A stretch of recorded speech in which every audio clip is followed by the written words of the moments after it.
पांचवा प्रश्न, वक्र x बराबर cos की पावर 3 थीटा, y बराबर a sin क्यूब थीटा के थीटा बराबर π/4 पर अविलंब की प्रवणता ज्ञात करनी है, स्पर्श रेखा की नहीं।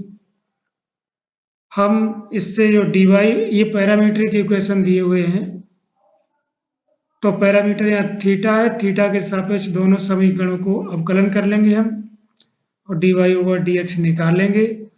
उससे हमें थीटा बराबर π/4 पर स्पर्श रेखा की प्रवणता मिलेगी, अविलंब की नहीं मिलेगी।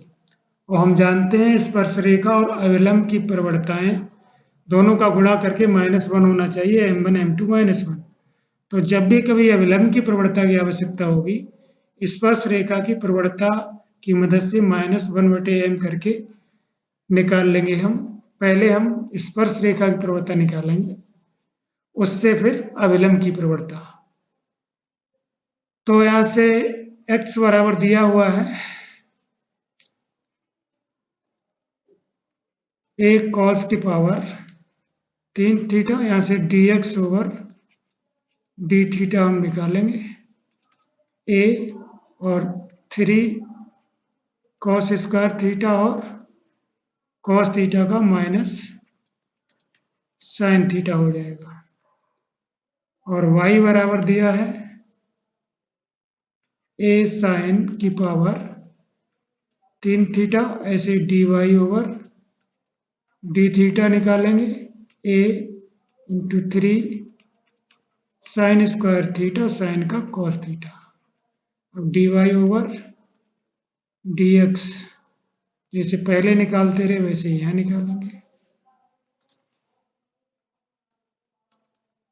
इसका मतलब dy/d थीटा बटे dx/d थीटा।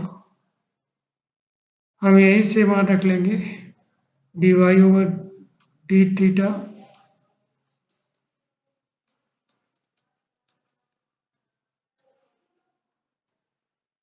बटे a into 3 into cos square theta into minus sin theta. ये गया, कुल मिलाकर के एक cos थीटा से cos थीटा, sin थीटा से sin थीटा। तो ये होना चाहिए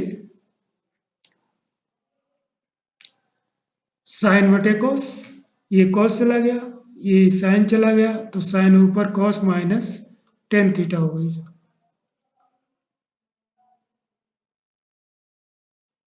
अब स्पर्श रेखा की प्रवणता हमें मिल गई -tan थीटा। अब dy/d theta at the point theta is equal to π/4। इसका मतलब ये हुआ कि -tan π/4 यानी कि -1। इसका tan π/4 1 और ये -1 हो गया, यानी स्पर्श रेखा की प्रवणता हमारी हो गई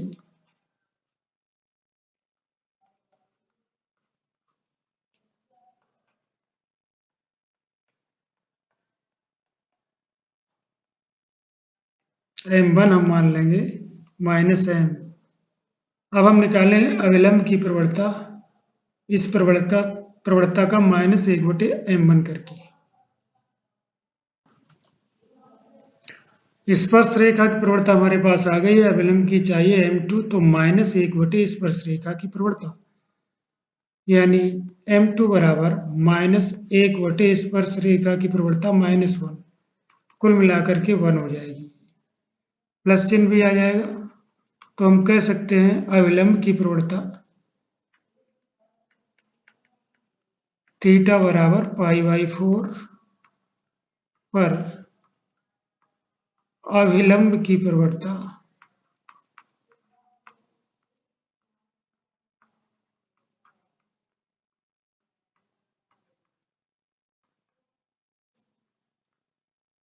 बराबर 1।